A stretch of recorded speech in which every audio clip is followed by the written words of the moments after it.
Hola, muy buenas tardes, amables televidentes, amigos de Pacífico Noticias. El próximo domingo se cumple un momento histórico para la hermana República del Ecuador. Se cumplirán las elecciones presidenciales en las que Lenín Moreno y Gustavo Lasso disputan la primera magistratura de este país.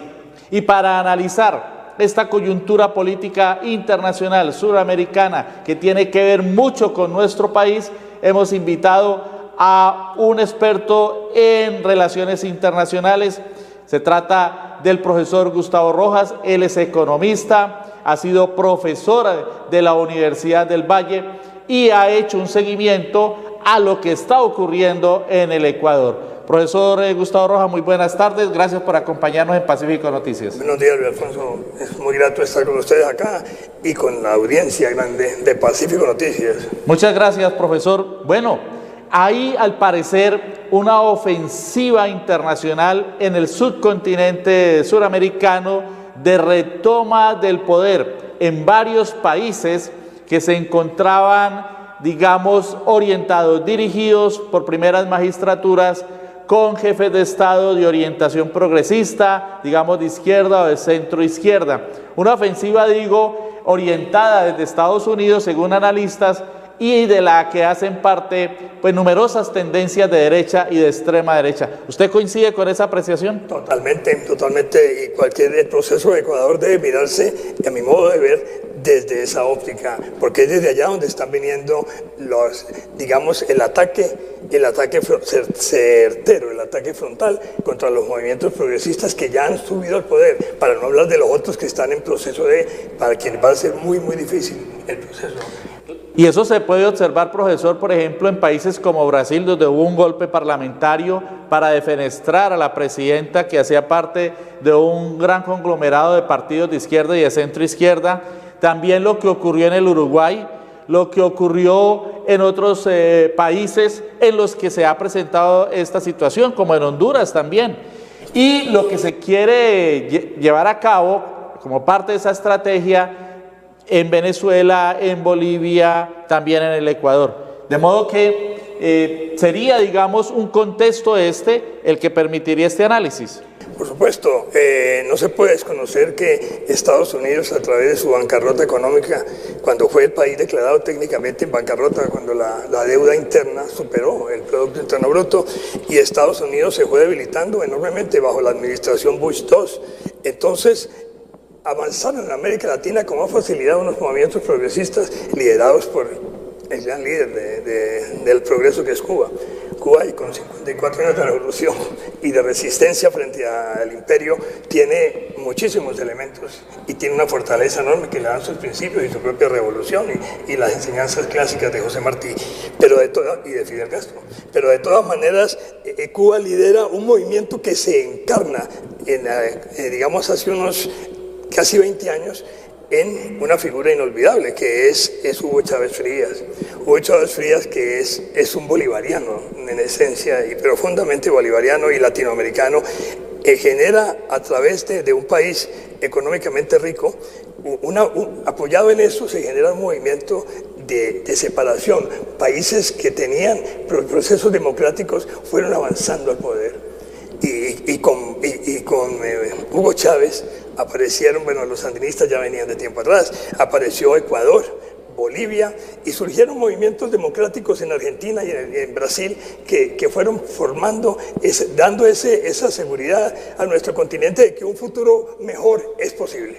Bueno, hecho este contexto, digamos, de lo que ha venido ocurriendo desde hace algo más de una década en nuestro continente, podemos entrar ahora a analizar lo que está ocurriendo en la coyuntura ecuatoriana. Va a haber elecciones, como hemos dicho, el próximo domingo. Están en disputa pues las candidaturas de Lenín Moreno y Guillermo Lasso. Son los dos candidatos. Lenín Moreno, que representa a la continuidad de la obra desarrollada por el presidente Rafael Correa de la Revolución Ciudadana, del movimiento Alianza País, y el candidato de la derecha que ha congregado pues a una serie de sectores de derecha y extrema derecha, Guillermo Lasso, un empresario. ¿Cómo analiza usted, profesor Rojas, esta coyuntura ecuatoriana? digamos que para Ecuador y para América Latina, porque no es solamente Ecuador, somos todos los de América Latina que estamos viviendo el proceso de alguna manera, y en la manera que reconozcamos a América Latina como nuestra América, vamos a ver que esto es una parte nuestra también.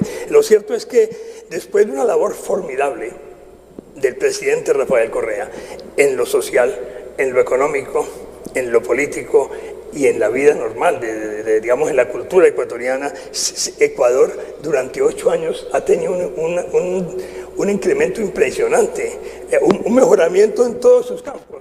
Ecuador es un país tradicionalmente de los más pobres de América Latina, hoy ya no.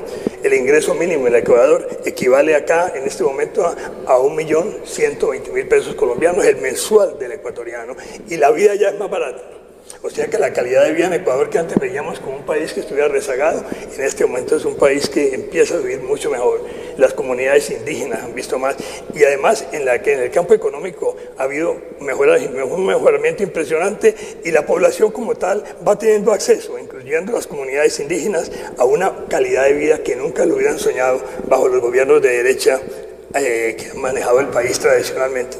Siendo esto así, profesor Rojas, ¿por qué, de acuerdo con encuestas y con los resultados de la primera vuelta electoral, hay sectores populares que no están respaldando al candidato que es la continuidad de esa obra de Rafael Correa? Digamos, en sana lógica uno diría, toda esta obra necesita de apoyo del grueso de la población, que son los sectores populares, que es la clase trabajadora, las capas medias, que han resultado beneficiadas de una manera o de otra de su obra, de sus ejecutorias. ¿Por qué no se reflejó eso en un triunfo en primera vuelta cumplida hace algunas semanas? Febrero. En primer lugar, pues la pregunta es básica y es genérica para los pueblos latinoamericanos en sí, incluyendo Colombia. ¿Por qué? Porque a un gobierno progresista que ha significado esperanza y una mejor calidad de vida, donde el empleo, digamos, se ha bajado en los 8 años, más o menos había un desempleo del 24, del 25% cuando llega Rafael Correa, en el momento está en 8%. Y así, los indicadores económicos de la economía son impresionantes, pero ocurre que hay personas que sí dependen económicamente de las empresas, que engendran una especie de mafias ahí que van a proteger sus intereses y sus derechos. Hablo de la empresa privada que está en contubernio con la multinacional, y entonces ellos, entre la oferta de trabajo y ciertas ventajas económicas que pueden llegar a ofrecer en sueldos a una minoría absoluta de la población, o a veces no tan pequeña, pero de todas maneras hay elementos, en primer lugar, económicos, y en segundo lugar, la publicidad que generan los medios, porque digamos que las elecciones hoy en día se montan a través de los medios, y los resultados también. Entonces, estando los medios como en el Ecuador polarizados en un 80%, 85% en los intereses privados y en los intereses que maneja el candidato Guillermo Lasso, ex banquero y otras cositas más que tiene, entonces logran generar un movimiento que va desde sobornos y cositas varias que van haciendo dádivas, como se hacen también aquí en Colombia. Es decir, el fenómeno de la corrupción que ha afectado a Colombia y a otros países de América Latina también se está reflejando en esta disputa electoral en el Ecuador. ¿Y de qué manera? Ya el mismo presidente Correa, uno de los presidentes más brillantes en la historia de América Latina, y se ha visto, incluso estuvo a punto de perder la vida en un intento de golpe de Estado que ya se dio contra él y que fue fuerte y violento, y la violencia ha seguido y se ha mantenido, porque esa violencia no nace únicamente de las oligarquías conservadoras y recalcitrantes en defensa de sus intereses, sino que viene más allá, está un poquito más al norte.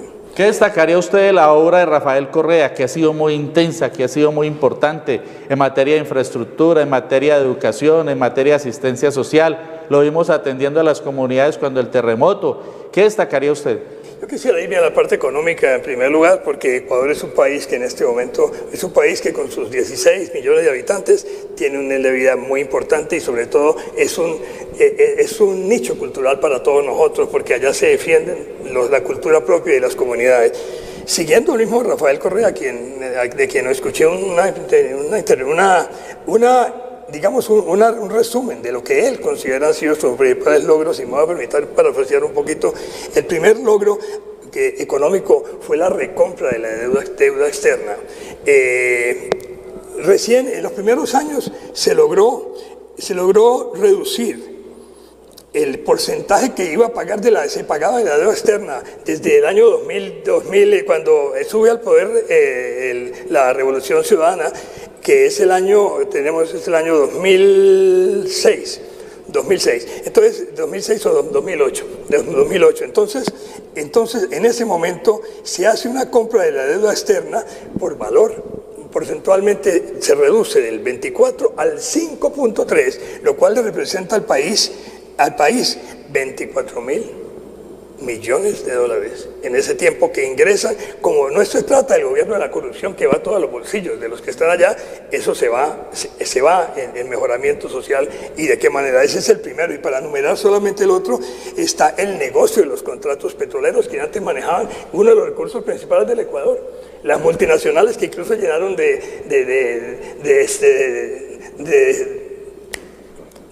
basura, digámoslo así, por emplear otra parte, los derrames del petróleo en el Amazonas, que todavía han sido motivos de ese gran daño ecológico que causaron en la Amazonía. Muy bien, profesor. Finalmente, ¿cuál es su vaticinio a partir de todo este recorrido que usted ha hecho de la obra de Rafael Correa y de su continuador Lenín Moreno? ¿Cuál sería el vaticinio que usted haría para el próximo domingo en las elecciones presidenciales del país hermano? Lo único que para mí pone en riesgo el triunfo absoluto de Lenín Lenín Moreno es el que haya un fraude, como los fraudes que se han dado en Latinoamérica, pero manejados por hackers internacionales. Digamos que la diferencia en todas las encuestas es importante, y de 6 encuestadores o 7 que tenemos información acá, digamos que la diferencia es tranquilamente de 10, 12, 15 puntos porcentuales. Entonces, eso hace pensar que el ganador absoluto debía ser Moreno, pero el imperio tiene otros mecanismos, y si Estados Unidos interviniera y haga un hackeo a través de delincuentes internacionales de los resultados, ingresen al software y cuando se están computando los resultados generales al computador principal y cambien los resultados, ahí podría haber una variación. Mientras tanto, Alfonso, yo esperaría un triunfo abrumador de Lenín Moreno, pero me quedan las dudas porque ha pasado en nuestros países y se han robado unas elecciones Estados Unidos y la oligarquía local, y yo creo que ellos están apuntando también a esto en Ecuador. Muy interesante su análisis, profesor Gustavo Rojas, quien plantea 2 puntos: que hay un contubernio de la derecha ecuatoriana con Estados Unidos, con la potencia del norte, para atravesarse al avance de la candidatura de Lenín Moreno, y al mismo tiempo que se puede presentar un fraude producto de la gestión negativa y criminal de hackers contra el sistema electoral ecuatoriano. Esperamos que esto no ocurra y que efectivamente haya unas elecciones en calma y que finalmente nuestro país hermano continúe por la senda del progreso. Muchas gracias, profesor Gustavo Rojas, por acompañarnos en la tarde de hoy. Vamos a un corte de mensajes y volvemos con más información aquí en Pacífico Noticias.